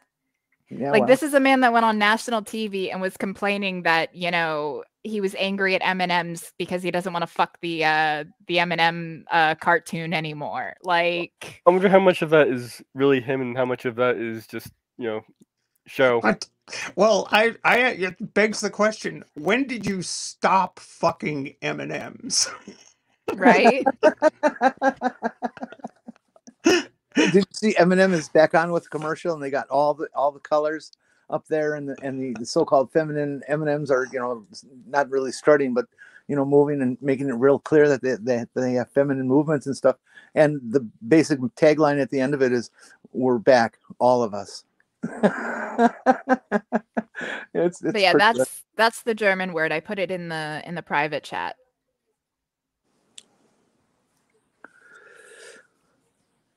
It's a face in need of a punch. Yeah,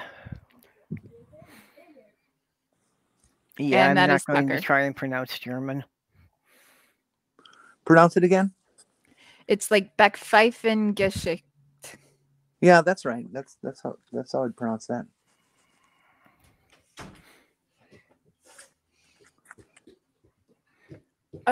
Like there's some words, man, like that one in Schadenfreude that I like. They're my words. I take them. I claim them. Although, to be fair, I actually do have quite a bit of German ancestry. So, you know, like the Germans are my people. German, Lithuanian. We should be a melting pot anyway. I agree. I heard an interesting discussion about that very comment, Mage. Remember the nun who developed that experiment that they started using in classrooms, you know, back in the 60s, where they take some of the children and they gave them a blue collar, and some of them they gave a brown collar, and then, you know, it's an experiment on prejudice based on something stupid, like, you know, color of a collar. I've heard other methods done them with hair I colors. I saw her in a discussion about this, and the person that was talking with them said that exact thing, that America's a melting pot, and she said, no, America is not a melting pot. America is like a salad, that it's got lettuce, it's got tomatoes, it's got green peppers, it's got onions, it's got all these things that are all on their own, just wonderful. But when they come together, they become something different, but they're still individuals. Yeah, we don't want to homogenize everybody into being the same thing. Interesting idea. But we want people to work together. I was real surprised to hear her say that. I had never heard her say anything like that before. I love the sentiment, yes. That's a good sentiment. Oh, so Purple, little man here has a new hyperfixation, and that is on country flags. So we'll play the flag game where we'll say, okay, what is this flag? You know, what does this country's flag look like? And he'll describe it, like, and with like alarming accuracy. Like it's crazy just how freaking good he is at it. Oh, I'd like to have him here so I can go over the emojis and say which country is this, what country is that. Allows of random countries. Well, yeah, this is the poster that I got you for practicing with all of the countries and their flags. And so I'll hold the poster up and then I'll ask him, you know, what does this flag look like, or what does that flag look like? And then he'll describe it for me and we'll check it with like the master list. That's cool. Right. Let's try one. What does the flag of Morocco look like? It's the color red with a green star.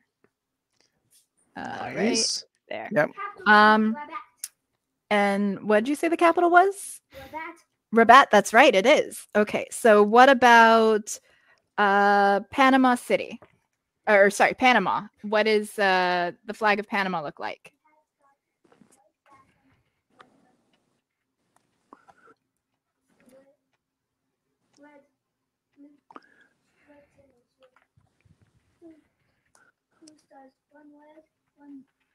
With 2 stars, 1 red, 1 blue. That's right. Okay. What about Sudan? What does the flag of Sudan look like? It's North Sudan. Oh, North Sudan? Okay. So what's that flag look like?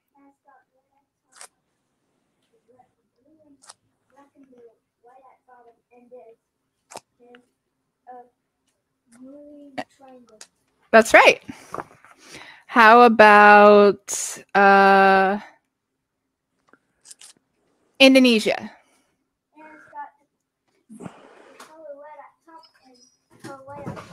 Red at the top, white at the bottom. Good job. And the capital is Jakarta. Good job. That's pretty cool. Like, Good it's job, crazy. kiddo. They said, good job, kiddo. They're Good very work. proud of you. Yeah, no kidding. He's memorized all of those in, how much time there? Like maybe the past week or two. There's like 140, 50 countries. There's like 197, I think. Oh, yeah, that many? Wow. Well, there's I like believe so. 150 countries in the UN, and then there's, like another 45 countries that aren't official members of the UN. Okay. But I figured, we talked about some heavy, depressing shit, so we could end off on, a lighthearted note of, country memorization and, just being in awe at my offspring. Perfect. So you're going to start doing broadcast of fun with flags. Honestly, Yeah, just like Sheldon on. Not bad idea. Yep. Yeah, they use that as a joke for him, of course. That's what I was trying to reference. Well, Yeah. When I was a kid, I had that same kind of obsession that I wanted to know all those kinds of things and what flag is this and what flag is that, and I think it's something that a lot of people actually really do think about. I don't think obsessively like he on the show did, but I think it's definitely a point of interest that people have. Yeah, for me, when I was young, it was, I got into all the wildlife documentaries, so it was just all sorts of animal facts, but especially turtles. I had a particular obsession with for many years. Yeah, no, he goes through stages of things like Lego are still an obsession. He never stopped, but like he's very into the flags and the countries and geography right now, and I'm loving it because I think it's absolutely brilliant. He's also really into math, so which is not so great for me with my dyscalculia, but he'll just be randomly like adding up like super huge numbers and be like, this plus this equals this, right? And I'm like, I think ask your dad, because he minored in mathematics when he got his engineering degree. So that's a daddy question, not a mommy question. So by the time he turns 10, he'll be doing your taxes, huh? Honestly, Michael does that. Like Michael reads the tax code like every year. Like Michael is definitely the one to deal with that. But as soon as he turns 21, I'm taking him to Vegas. if they fucking say anything, I'm like, he's autistic, don't discriminate. Like if they think he might be doing something weird, because it's not illegal to count cards. It's only illegal to trespass if they ask you to leave and you don't. So if I pull no, he's autistic, like that's why he's acting weird kind of thing, then Yeah, I have a tendency to float between high fantasy and sci-fi in my little obsessions. He's also been like reminding me of things where it's like, don't forget this is happening then, or you've got this at this time. I'm like, you're gonna be my own like personal assistant coming up. Hell. Yeah, see, I need somebody like that I can't organize or manage time. Oh, you want to show them your shirt? He'll become a Marvel. I was gonna say that's a heck of a nice flag shirt. He'll become a Marvel superhero, and his superpower will be scheduling. So he'll be schedule man. My sister got him this shirt. It's got all of the flags. Nice. I wore it on Tuesday. Yeah, you wore it yesterday, and then you took it off, and then you put it back on again. But you're wearing a shirt under it, so it's fine. We have this kid up in our neck of the woods here. I always forget his name, and I shouldn't, because I'd like to pass it on to anybody who's interested. I guess he's probably 10 now, but he's been doing this since he was like 6. He today is considered to be one of the world's foremost expert crochet people, and is just rocket fast with his crochet abilities, and it does very complex projects and stuff like this.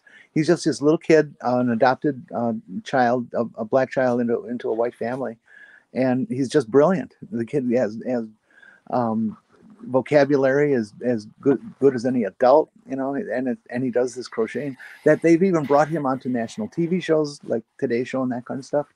But that professional crochet organizations have had him as their featured speaker and stuff. It's amazing. Very cool. And so look for a crochet kid in La Crosse, Wisconsin. He sells some of his stuff.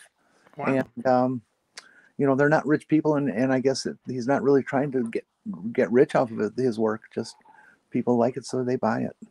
Yep. That'd be an interesting contest. Speed crochet. Okay. Yeah, that would. I have to start wrapping up here because I've got a therapy appointment in a little over an hour now. So, any last words, Kitty?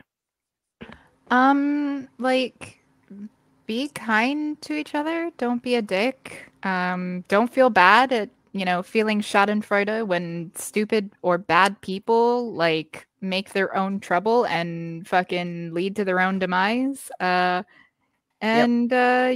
like, that's pretty much it. Don't forget to do your taxes. Tax day comes up pretty quick. Yeah, that's pretty much it. I've got really nothing going on. Although on Tuesday, definitely check out Godless Granny's channel for Dr. Richard Carrier. He'll be there then, and I will be on there with her fielding questions from the chat because he's a busy man and only has an hour. So we want to try to make it as streamlined as possible. Who is he? He is one of like the leading people that puts forth the mythicist, English is hard, position that Jesus never actually existed. And like he's like written books and such on that very thing. So he's also a really nice guy. I've actually chatted with him in private before. Like he's very laid back, very chill. Does he say Jesus existed or Jesus did not exist? Did not exist at all. Okay.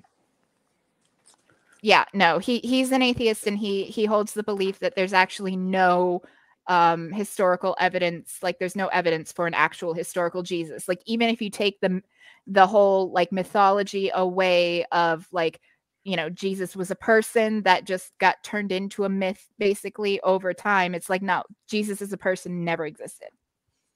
What night is that again? I'm sorry. Tuesday night. It's Godless Granny's regular Tuesday night stream. So it'll be 8 Eastern, 7 Central. Okay, thanks. Okay, Stephanie? Not too much going on. Working on a project with the Tang folks. Jenna and Oz putting together what looks to be perhaps an exciting show coming up in the future. We'll see how it goes. More details to come. Well, you did put out a video the other day. Yeah, I did. Talking about allyship. Just a quick, like 16-minute stream. So that's the last thing I did on my channel. But and when's that going to be? What? You're doing another show? Yeah, I don't. The Atheist Network group is Jenna Mew and Oz are putting together a few new things, getting active with that, and we're talking about a new show that it's details to follow. I'm not just okay. Just so you keep don't your have eyes a date open for it yet. No. Okay, Jenny. Do you have any final comments? Yeah, a little bit. I'll be on your show tomorrow night, of course. And locally, all I'm going to be doing tonight is going to the trans support group and trying to put on a show with the kids. But online, not too much.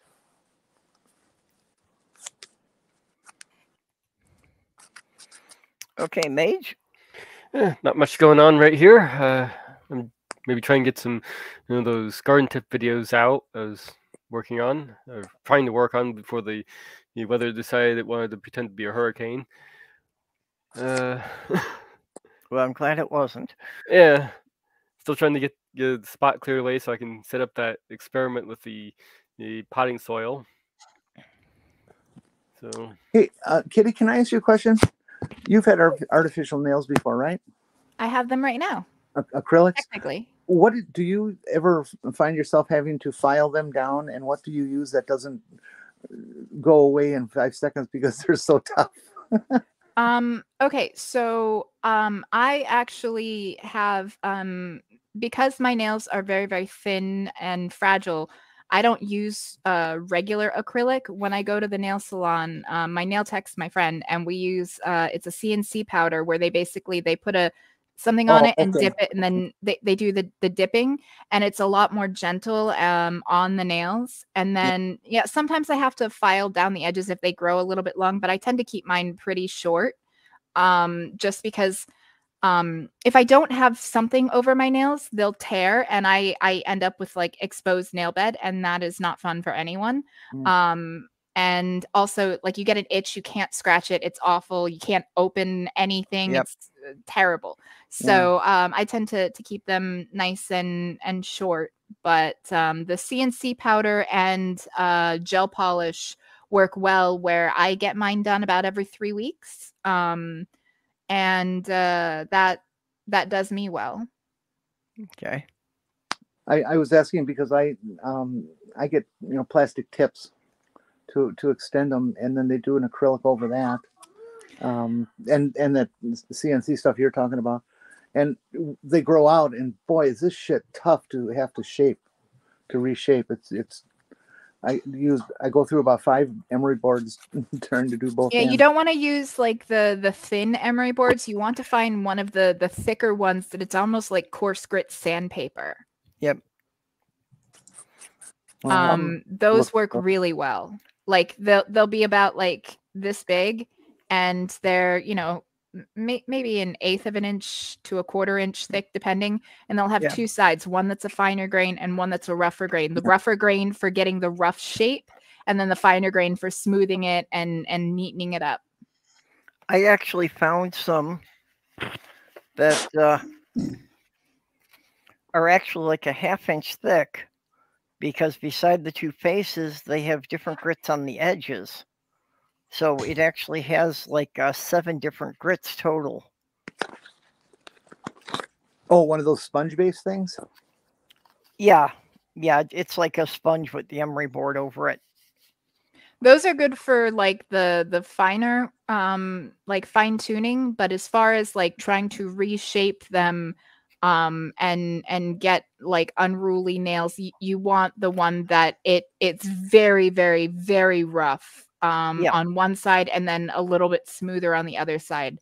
Or I've got some of those too. Yeah. They make and sell little like Dremel tools, like for nails. Like there's the professional ones, but then you can also get one for like $20 or $30 at Walmart, where it's not the greatest, but it does have different little attachments for it for doing the different types of shaping. And it saves you a lot of wrist strain if you're having to shape your nails, where you let the machine do the work for you. Kitty, most of those little hand grinders like that have a universal end that they all fit the same kind of bits. Yep. An 1/8 inch size bit.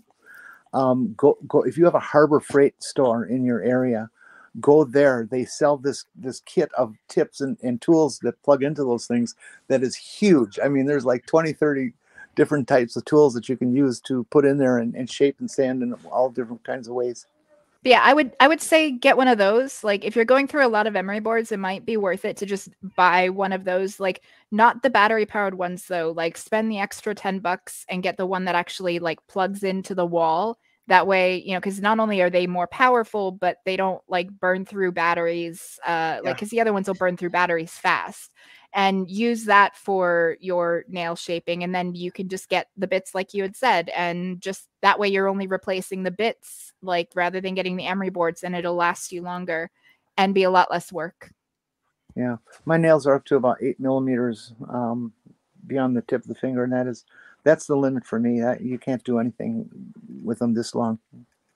I mean, I keep mine rounded and short for same reasons, or at the very least, I mean, for personal reasons, Mm-hmm. Yep. Yeah, I would do that too, Micro, but it's me. Well, I haven't gotten that far yet. Yeah. I would recommend, for the Dremel tools, I would also recommend spend a little extra and make sure you get one that has a variable speed control.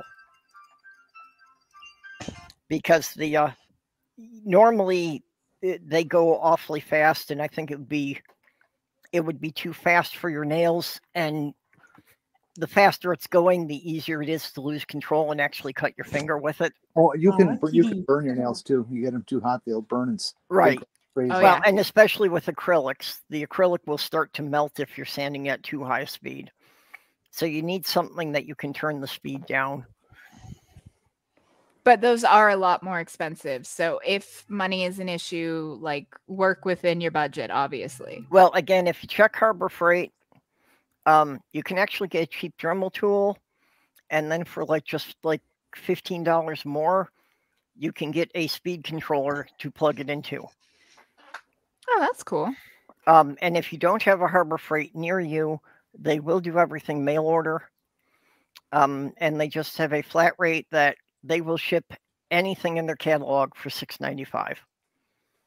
Oh, there's one in Winter Garden. About, let's see, how far away? About 15 minutes from here. So that's cool. Perfect. Okay, Microraptor, we were just doing wrap up. Do you have any final thoughts?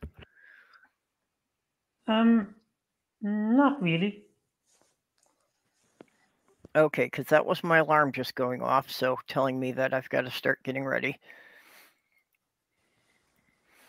So yeah, everybody pretty much knows the drill. We'll be back here tomorrow night. Mage, I hope you'll be here because tomorrow we'll be doing Cabbage Day, and I have not grown cabbage before. okay, and most people have no clue how many different things you buy at the grocery store that are actually all different forms of cabbage. Yeah. Huh. All right, So that'll be we'll fun. be going into that, yeah. Yeah.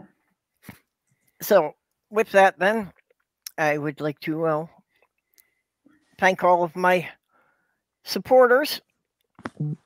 I think that I was negligent last week, and not mentioning Southern Sale has also become one of my Patreon supporters for the last couple of months.